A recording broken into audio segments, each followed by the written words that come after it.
Story 1, Glow in the Field. I always said July nights on our farm felt like warm, wet blankets, heavy with the smell of alfalfa and the buzz of things that only wake up when the sun clocks out. You grow used to a rhythm out here. The cicadas scream, the irrigation pump thuds, the barn cats start their patrol. But the night I'm about to tell you about, the rhythm skipped. Something else tapped the beat. It started a little after 11. I'd been in town, 30 minutes away, picking up a load of mineral blocks and a box of bolts I didn't really need but would probably find a use for. The co-op stays open late in summer. I lingered, shot the breeze with Dale, checked the weather on the wall-mounted TV. Heat advisory tomorrow, chance of thunderstorms, nothing unusual. I left the truck windows cracked, so when I climbed back in, everything smelled like hay dust and warm plastic. The road home is 2 lanes that turn to one, then to gravel. By the time I hit our county line and the cell phone bars dropped to 0, I was humming to myself, headlights tunneling a ribbon through the dark. The sky was clear, big, and posted up with 1,000 pinpricks of starlight. No moon yet, just that faint toenail sliver hiding behind the ridge. I crested the last hill before our place, and that's when I saw it, off to the left in my south field. A glow. I don't mean headlights, and I don't mean some kid's bonfire. It was wrong. Too steady to flicker like flame, too low to be a drone, and who'd fly a drone over alfalfa at midnight anyway. It was about the size of a pickup bed, hovering a foot or 2 above the ground, spilling out this dull, cold light. Not blue, not white, something like the color of a television screen paused on static. I slowed, the engine idled and rumbled as I pulled onto the shoulder, if you can call a ditch full of foxtails a shoulder. The truck's beams sliced across the fence posts, but they didn't reach that far out. The glow didn't care, it kept pulsing like it was breathing. In, out, brighter, dimmer. I killed the engine to listen. It's funny how loud stopping is when you've been moving. The sudden silence pressed on my ears. No cicadas, no frogs, just the tick-ticking of my cooling engine and a faint humming from the glow. Humming. I've heard all kinds of machinery. It wasn't like any of that, more like a single note sung by a choir miles away. If I had to put a word to it, I'd say it sounded curious. I know that's not how sound works, but that's what it felt like. There's a gate on that side of the road. I hopped out, boots sinking into dust, and tried my flashlight. Dead. I could have sworn I charged it that afternoon. Fine. I took the big maglite from behind the seat, heavy enough to double as a club, and shone it across the field. The beam just evaporated after 20 yards like I'd pointed it into fog. Only there wasn't any fog, just heat shimmer. The glow sat there. My first thought was squatters, somebody camping out, or maybe teenagers doing what teenagers do in fields, but there were no voices, no smoke, nothing moving except that light. "Hello," I yelled. My own voice sounded like I'd shouted into a cardboard box. The light didn't respond. The humming didn't change. I debated calling the sheriff. But the last time I called about kids joyriding on the back 40, they took an hour to show, and by then everyone was gone. Besides, the idea of explaining there's a glowing thing in my alfalfa didn't thrill me. I opened the gate and walked in, careful not to brush against the rusted wire. The field had been cut last week, so the stubble was ankle-high, rough, and sharp. Each step cracked and scraped. The glow looked farther now that I was on foot. Distances stretch at night. About halfway there, my phone vibrated in my pocket. I nearly jumped out of my skin. No bars, but the screen lit up with a notification. New photos saved. Photos. I hadn't opened the camera. My phone's storage was nearly full, and I'd turned off auto features to save space. I pulled it out. The gallery showed a grid of black squares, dozens, maybe hundreds, time-stamped in the last 2 minutes. I opened one, black, pinch, zoom, drag, tilt, still black. The next one, the next, all of them. I switched to the front camera. My own face flickered in the screen glow, sweat on my nose, eyes too wide. For a split second behind me, I thought I spun. Nothing, just the faint outline of my truck at the fence line and the glow ahead. My screen dimmed, then brightened on its own. The phone said 2% battery. It had been at 60-something when I left town. "Okay," I said into the night, like you do when something doesn't make sense. "Okay." The humming grew a hair louder, no, not louder, closer, like it had noticed me. I kept moving, slower now. When I was maybe 20 yards away, the hair on my forearms prickled. The glow wasn't harsh, my eyes didn't water looking at it, but everything around it seemed flatter, like color had been sucked out of the field in a shallow circle. Alfalfa should be green even in starlight. You can tell green from brown at night if you've lived out here long enough. but near that glow, the stubble looked like printed grayscale. I stopped. Something in me, maybe something old, said that was near enough. "Who's there?" I tried again. It felt ridiculous to talk to light. "You're on private property." A shadow passed through the glow, quick like someone walking in front of a projector. My breath hitched, then another. Then the humming dipped like a record slowing. I took one step back. That's when my truck's headlights flared to life by themselves. I flinched and whipped around. They were on full beam, stabbing white into my pupils. I threw up a hand, blinking. The truck was still off, keys in my pocket. But the lights were on, and this part I can't explain, they were pointed at me. Not at the road, not at the fence. The beams shifted, searching like the truck had turned its head. "Enough," I whispered. "Nope." I backed away, keeping my eyes on both the glow and the truck as best I could. The humming deepened, then softened until it was the barest thread under the night. My boot snagged on a clump and I stumbled. When I looked up, the glow was gone. No fade out, no whoosh, just gone, like someone yanked a plug. All that remained was the afterimage burned into my retinas, a ghost square floating wherever I looked. The cicadas came back like someone unmuted nature. A chorus of buzzing and chirping filled the field so suddenly it made me dizzy. The headlights clicked off. Darkness again, thick as ever. I stood there breathing hard, listening. Nothing but bugs, wind, and my heart doing double time. I jogged back to the gate, half expecting the glow to snap on behind me. It didn't. When I reached the truck, the dome light flicked on properly when I opened the door. It smelled normal, old coffee, fertilizer. I slid in, slammed the lock, which I never do out here, and sat down hard. The phone in my lap vibrated again, screen dead now. I held the power button, nothing, just a black mirror. I drove straight to the house, gravel popping under my tires. Headlights hit the porch and I could see the swinging bench rocking gently. Maybe the breeze, maybe. Inside, the digital clock on the stove blinked 12 o'clock over and over. Power must have flickered. I tried the light switch in the kitchen, warm, yellow glow. Fine, everything's fine. That's what I told myself while I poured a glass of water and knocked it back in 3 swallows. Then the radio on the counter crackled. It's an old thing, picks up weather alerts and local chatter when the sheriff's department forgets to switch channels. It wasn't on.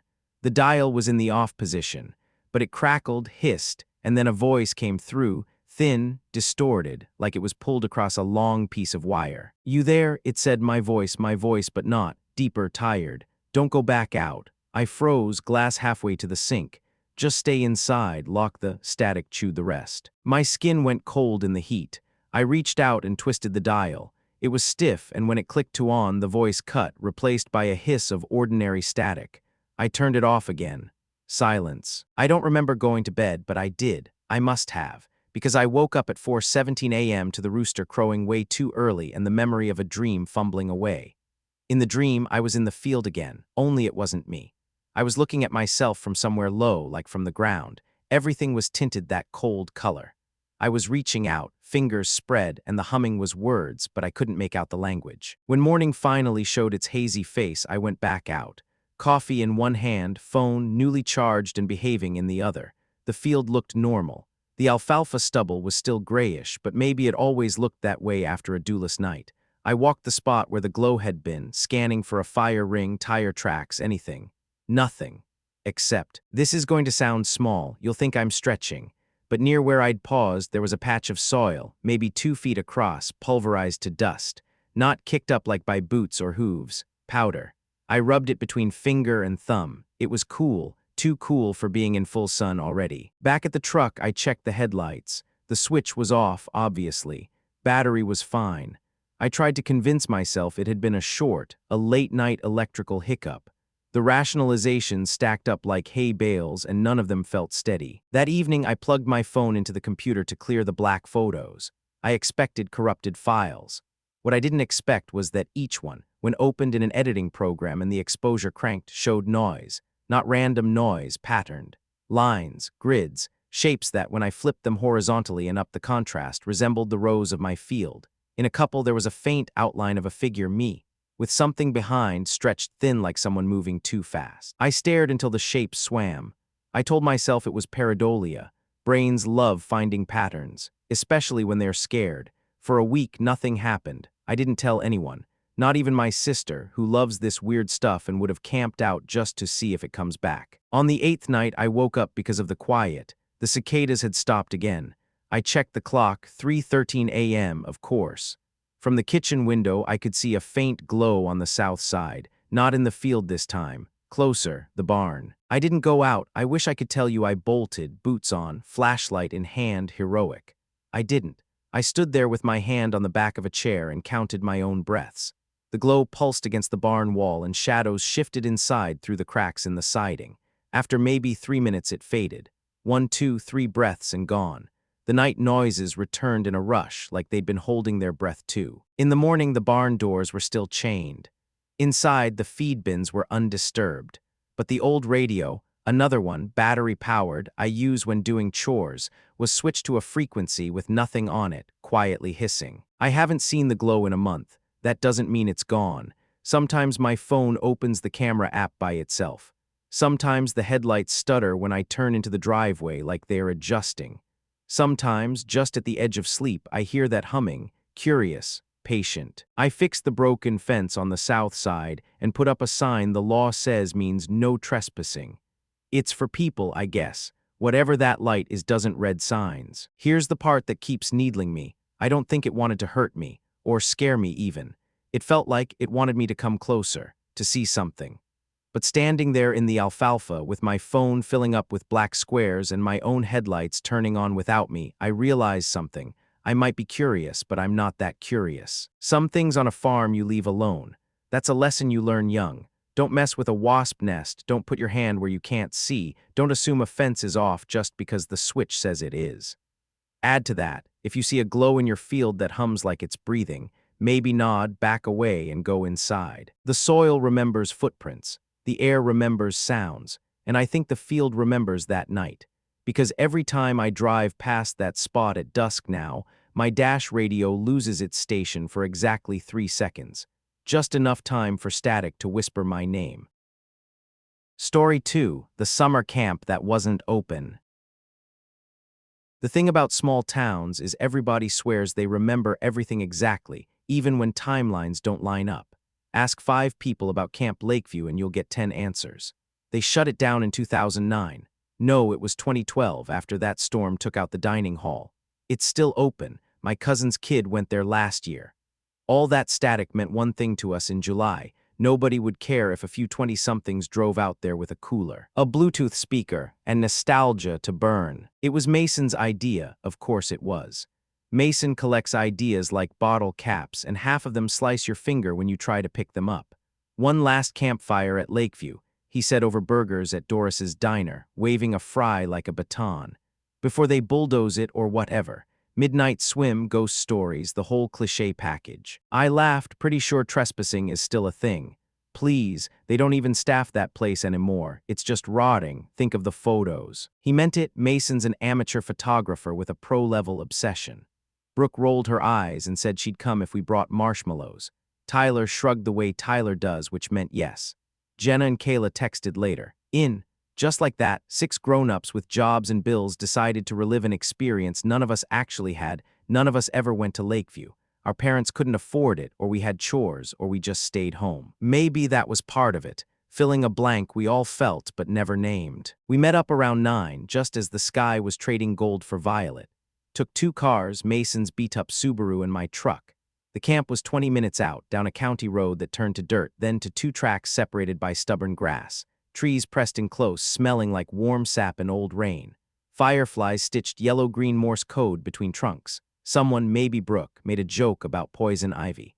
We laughed louder than it deserved. Nerves buzzing under the humor. The gate was just like the stories. Rusty, half open, chain dangling from one side like a limp handshake. The Camp Lakeview sign hung crooked, letters faded to ghosts of themselves. I killed my headlights last, and dark folded over us like a fresh tarp. Okay, rule 1, Mason said, slinging his camera bag. If security shows up, we're photographers. Tyler snorted. Photographers with S. fixings. Artisanal, Mason grinned. Rule 2, if we find a raccoon in the mess hall, it gets naming rights and half our snacks. We stepped through the gate and into a place that felt paused. That's the only word I have for it. Not abandoned exactly, more like someone hit pause on a VHS tape and never pressed play again. The cabins were still lined up in rows, peeling paint exposed like sunburn. Windows gaped, some boarded, some not. The flagpole in the main clearing had no flag. The rope clinked softly in the breeze. You could almost hear counselors yelling "lights out" if you stood still enough. We didn't stand still. We tromped through grass knee-high in places, complaining about mosquitoes, clicking on headlamps. Mason darted from angle to angle, snapping photos, his flash-painted trunks and stair rails in white before sliding back to black. The lake was where it always was, down a slope, ringed with docks and a lifeguard stand that leaned like it had arthritis. The water lay flat and black, reflecting a skinny slice of moon. A sign, "No swimming without counselor present," tilted, half sunk. We ignored it, spreading a blanket on the shore and building a small fire from driftwood. Tyler lit it with that show-off flint thing he keeps on his keychain. Sparks shot up, disguised as more fireflies. By then it was close to 11. The hum of insects was thick, like some giant machine idling out in the trees. We roasted marshmallows on sticks we whittled ourselves, laughed about high school teachers, told stories about our stupid early jobs. It was easy, warm summer camp if you squinted. Then right as I was reaching for another marshmallow, I realized the humming had stopped. Not faded, stopped. There's a difference. Sound that fades warns you. Sound that stops is like a door slamming. No frogs, no crickets. The night folded in on itself. I lifted my head. Everyone else did too. We sat there, 5 faces around an orange circle, listening to absence. Kayla whispered, "Do you hear?" A sound drifted across the lake. High, thin, like kids singing in the next field over. A verse I couldn't catch, a melody that made the hair on my arm stand up. There was laughter too, quick staccato bursts like it was supposed to be funny, but it wasn't. Mason brightened. "Oh man, audio, that's so creepy." He swung his camera toward the sound like cameras can hear. "Hello," he called. "Anyone over there?" The singing didn't answer, it just kept going like we weren't part of the script. Brooke frowned. "I thought this place was empty." "Maybe some other idiots had the same idea," Tyler said, but his voice tried hard to be casual. We stared at the opposite shore where the trees were thicker, their tops poking at the sky. No lights moved. No flashlights, no phone screens, just dark and that music. It had that camp song rhythm, the kind with hand motions. But it felt offbeat somehow, like it was looped, but the loop wasn't seamless. "Let's go check," Mason said, already half standing. "Or we could not," Jenna said briskly. "We're not here to bug people. Just a peek," Mason pleaded. "If someone's there, we say hi. If not, we get great shots." I didn't want to go. Something in my stomach said sit down, stay put. But Mason was Mason, and he was already heading up the slope toward the main clearing. Tyler followed because Tyler follows, and Kayla because Tyler did, and Brooke because she hates being left out. Jenna shot me a look that said fine, and we both went too. The path back to the cabins looked different from this direction. The fire behind us made our shadows long and wobbly. Every twig snap sounded like it belonged to someone else. Mason's headlamp bobbed ahead, casting lurching pools of light. "Hear it better up here," he said. The singing was clearer now, still thin, still far, but I could pick out words. "Make new friends, but keep the old." I shivered. "That's an actual song," I said. "My cousin taught it to me when she went to Girl Scouts." No one answered. They were listening. Somewhere between the craft cabin roof half-caved and the rec hall double doors chained, the song cut off mid-line. Laughter rushed in to fill the space, then stopped too. The silence that followed had weight. It felt like ducking underwater. Mason swung his light toward the far cabins. There, a window flickered briefly like a candle, then nothing. All at once, all our headlamps dimmed a notch. Mine blinked like a dying eye. I smacked it. It steadied. "Okay, that's weird," Brooke muttered. "Old batteries," Tyler said. "I changed them today," I said. Mason stepped toward the cabin with the flicker. It had the number 6 painted on the door, chipping like sunburn. He pushed. It creaked open. His light slid over bunk frames, mattresses stacked against a wall, a line of cubbies with names still taped on in fading marker. Emily Ryan Taylor. The date on the wall calendar, July 2011, circled in red around talent show. "Nope," Jenna said sharply. "No thanks." She stayed in the doorway. I was about to agree when I heard it, a hush like air moving fast around something that wasn't moving. Then a footstep, soft like a sock on dust, from the back of the cabin. Tyler turned his light, it flickered and died. The others winked down to a dull glow. Mason cursed under his breath and fired his camera flash. For a split second the room was white. In that sliver of time, I saw bunks, peeling paint, Tyler's shoulder, and someone sitting on the top bunk in the back. A small shape, legs crossed. The flash ended. Darkness snapped back. "Did you?" Kayla started. "I saw it." My voice didn't sound like mine. Mason clicked through the preview screen, thumb trembling. Each tiny image showed the cabin burst in frozen time. In the third one, there was an outline, blurry, sure, but there. Knees, elbows, a head tilted, like a kid listening to someone reading. "Could be a shadow," Tyler said. He didn't believe it. The humming, the camp hum, the insects, whatever returned all at once, as if someone turned the volume back to normal. Our headlamps brightened. The bunk was empty. "Time to go," Jenna said. Now, no one argued. We backed out into the clearing. The fire by the lake flickered below, lonely. Between us and it, shadows moved, tall, thin, not quite matching the trees. The rope on the flagpole clinked again, a different rhythm now, like someone tugged it. "That's our fire, right?" Brooke asked. "Yeah," I said, but it sounded like a question. It looked smaller than it should have, or farther. Distance is weird at night. Mason tried for bravado. "We came, we saw, we." Something crackled on his camera, a noise like tape winding. The screen froze, then scrolled through photos on its own, faster than human thumbs. Click, click, click, images stuttering past. Then it stopped on a photo none of us remembered taking, the six of us around the fire, but the angle was wrong, like from way up in a tree. In the background, behind us, figures, out of focus, small, too many. "Okay," Mason swallowed. "New rule, we don't split up and we don't stop moving." We moved down the slope toward the fire. The singing didn't come back, the laughter didn't either. Just the steady night now, like it was pretending nothing had happened. The fire looked normal again by the time we reached it. The blanket was undisturbed. Our marshmallows lay where we left them. Nothing stolen by raccoons. No footprints that didn't belong. Except I bent. Between the blanket and the fire pit pressed into the dirt were small half-moons. Hundreds of them, crisscrossing, overlapping. A size 1 or 2 maybe. Bare feet, sneakers. The pattern swirled like some kiddo parade had circled us while we were gone. "Guys," I said quietly, they saw. No one said those were there before. No one said we made those. We didn't put out the fire. We didn't clean up. Mason grabbed his bag. Tyler kicked dirt over the coals once, twice, then stopped like he didn't want to touch them. We walked fast back to the gate, headlamps bobbing, shadows stretching. The rope on the flagpole gave one last clink like a goodbye. At the cars, my truck's interior light flicked on obediently when I opened the door. The radio lit up and scanned stations on its own, 1, 2, 3, landing on a children's choir for half a second before losing it to static. Mason's Subaru wouldn't start on the first try, or the second. On the third it caught, engine whining like it had a headache. We didn't talk much on the drive back. The road looked different going out. The trees seemed to lean a little closer. Mason's taillights blinked once like he tapped the brakes when he hadn't. I kept expecting a flashlight beam to flash in my rearview. None did. When we hit town and my bars came back, my phone buzzed 30 times, missed calls from my sister. I swiped. Her text stacked. "You okay? Weird, I got a call from you at 11:42, just static. Call me when you get this." I didn't remember calling her. I showered with the bathroom door cracked, slept with the window closed despite the heat. At 3:07 a.m., I woke up to something tick-tick-ticking. I lay there, eyes open in the dark, counting. It was the sound of a flag rope against a pole, only there's no flagpole within miles of my apartment. In the morning, my camera roll had 12 new photos I never took, all timestamped 12:13 a.m. They showed interiors, benches, long tables, a small stage. The rec hall, on one chalk letters on a blackboard, "Talent Show Tonight," in bubbly handwriting. On another, a lineup of name tags, Mason, Brooke, Tyler, Jenna, Kayla, and mine, written in childish marker, like someone had guessed at our names. I didn't tell anyone for a few days. When I finally did, in a group chat, Mason sent a photo back, his camera screen frozen again on that high-angle shot.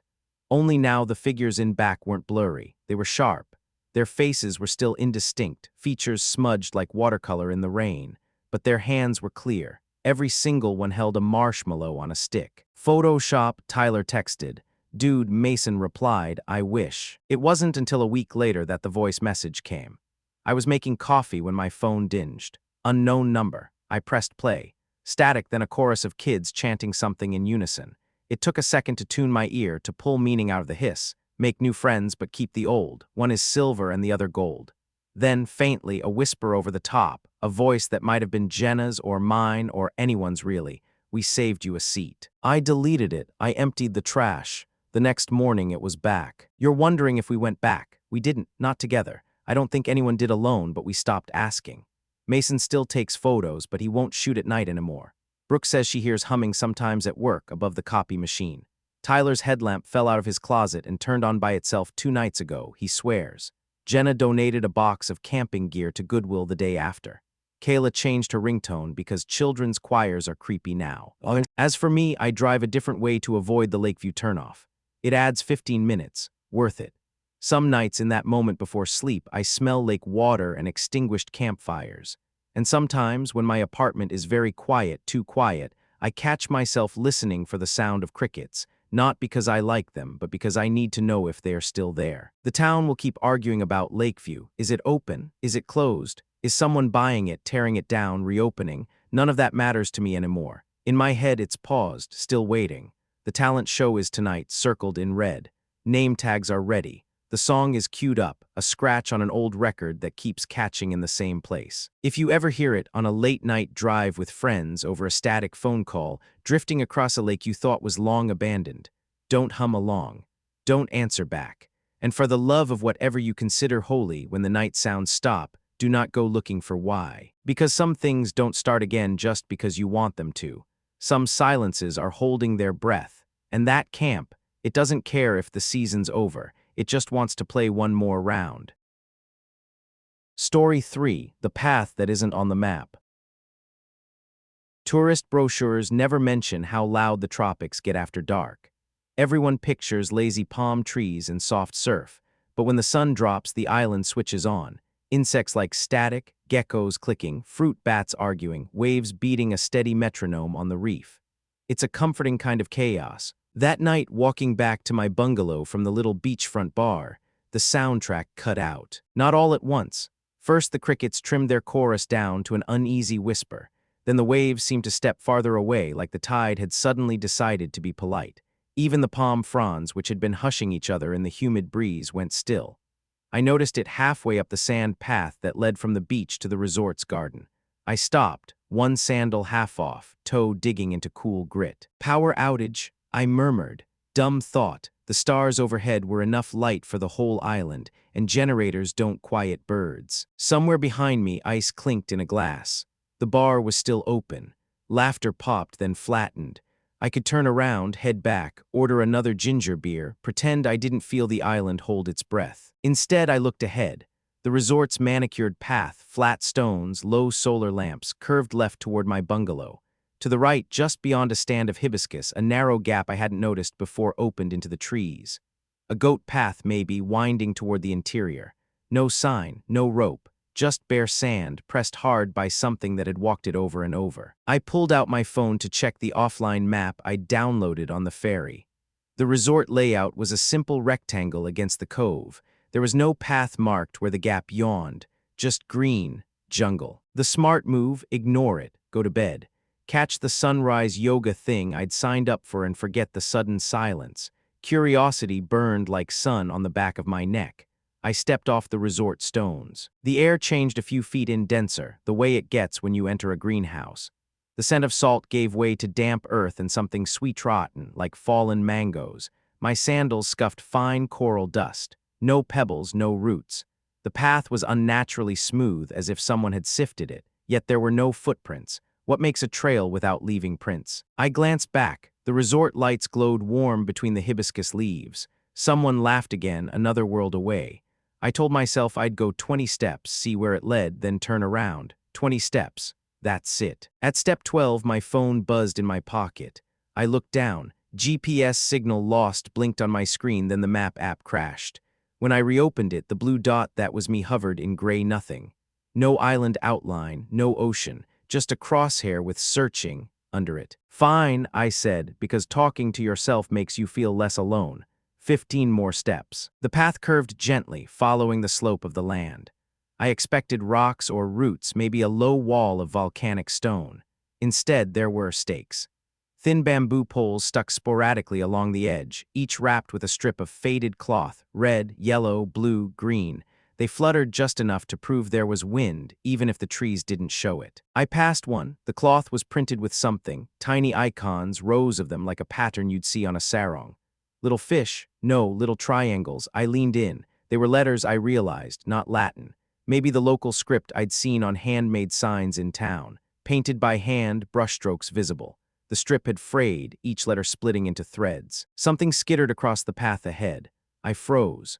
A hermit crab, shell glinting dull in starlight, dragged itself along, leaving a delicate groove. It reached the edge of the sand, then stopped, feelers twitching as if it had hit glass. It pivoted, retraced, tried the other side, and stopped again, boxed in by nothing. I crouched, hand out. It waved a claw at me, annoyed, and finally scuttled back the way it came. Okay, I whispered. Boundary. I should turn around. I knew that in the marrow of my teeth. But the path ahead dipped, and my ears picked up a new sound, water but not waves. A trickle like a stream. I hadn't seen a stream on the map. I walked on. The trees pulled back suddenly, and the world opened into a small clearing under a sky thick with stars. In the center sat a pool, not big, maybe 20 feet across, fed by a narrow fall slipping down black rock. The water's surface was so still it looked like obsidian. No insects skimmed it, no leaves drifted. The air here was cooler. I felt goosebumps climb my arms despite the heat. No resort lanterns, no ticky torches, just the soft silver of starlight and the faint phosphorescence of something under the water, plankton maybe, bioluminescence. I'd seen it at the beach, footprints glowing like spilled paint. Here the glow wasn't bright, it pulsed faintly, like a heartbeat you could only feel with your fingertips. A flat stone sat like a bench at the pool's edge. I sat. My sandals made no sound. When I touched the water with a finger, light rippled outward in dim waves and then calmed. Behind me the jungle exhaled. The crickets took up their bowstrings, tentative at first, then full force. The ocean thumped back into earshot. The island had pressed unpause. I found you, I said out loud and felt stupid. Found what? A pond, a nice one, no big deal. My phone vibrated, a low battery warning at 5%, even though it had been over 40 a minute earlier. The screen flickered, then steadied. I pointed the camera at the pool, took a deliberate shot, checked it. Everything looked normal. Glitch, humidity, whatever. I set the phone face down and listened to the water calm. I set the phone aside, palms flat on the bench. The stone underneath was colder than the air. My eyes adjusted slowly. There were faint shapes around the far side, stones, more stakes. I squinted. Bamboo poles ringed the clearing, each with its strip of cloth, colors leached by salt and sun. They were spaced just so, like someone had measured. A boundary. A mosquito whined by my ear. I slapped, missed. When I looked back at the pool, something shifted in the reflection. Me only not. My head tilted a fraction slower than I'd moved. I jerked back. The water was flat again. I told myself the stars mess with depth perception. The brain likes to lag. The stream sound, the trickling, stopped. I hadn't noticed it fading, but suddenly it was gone. I stood quickly, too fast, stars swaying. The fall was still there, thread-thin silver. But the sound had cut. Water moved in silence. My skin crawled. Enough, I breathed. I picked up my phone and turned to leave and couldn't find the gap. The path I'd come through was a wall of green. The bamboo stakes stood, but the sand trail beyond them blurred into undergrowth. Leaves, vines, no clear line. I pivoted slowly. The clearing had 3 breaks in the ring of trees, all identical. I tried the one that felt right. After 3 paces, my foot hit something invisible and soft, like pushing into a curtain that pushed back. The air hummed against my shin. I stepped back, heart punching. Okay, I said again. The jungle didn't answer. The crickets at the edge kept sawing away. My phone glowed. I opened the compass app.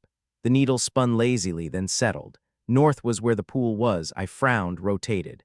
North rotated too, chasing the pool like it was magnetized. Fine, no compass. I could navigate by stars, right? The big constellations were smudges this far south. The Southern Cross, I wasn't sure I could pick it out. And anyway, the sky seemed wrong. Too many stars in one patch, too few in another. Like someone had shuffled them. The water rippled, not from wind, from something displacing it under the surface, a gentle circle expanding in luminous rings.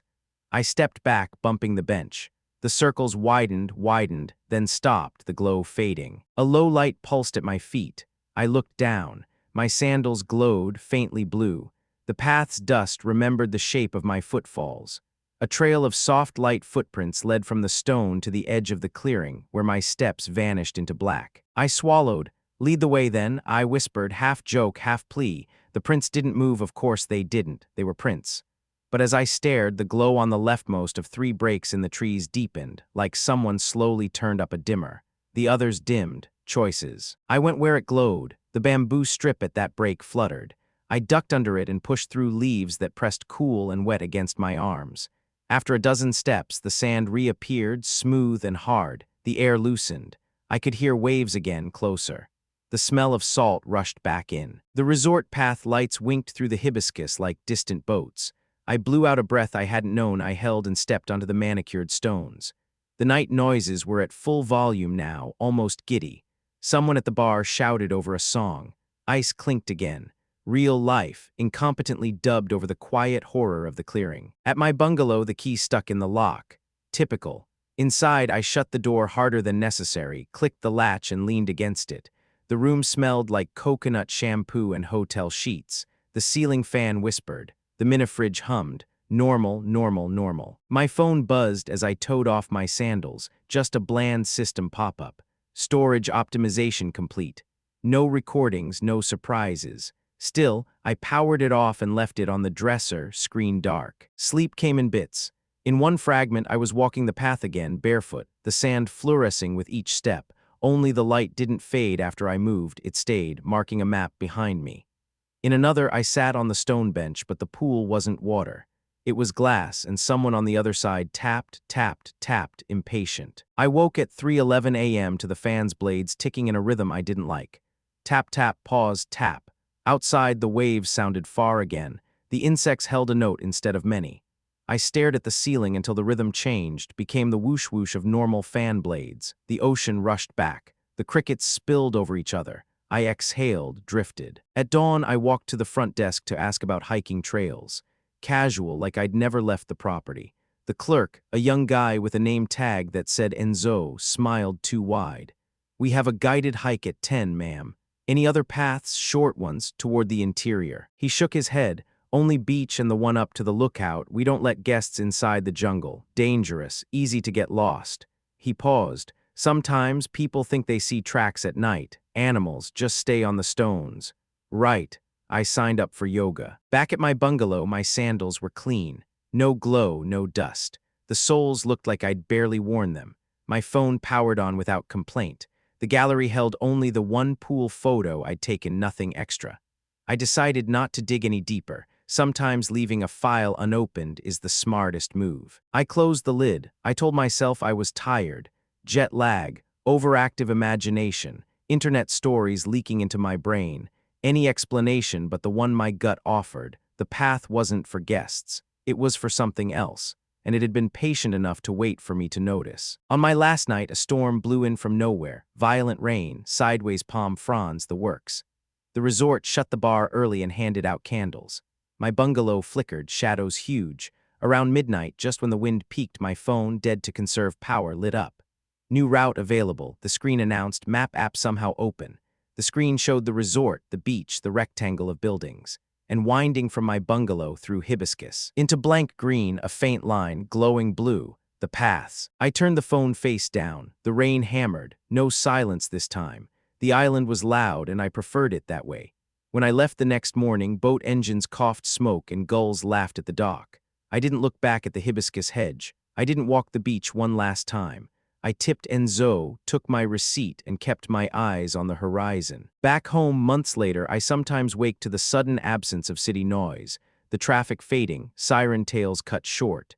In that vacuum, I hear a trickle, then a pulse of glow behind my eyelids. My phone, face down on the nightstand, thrums like it's breathing. I don't open the gallery anymore. I don't check the compass.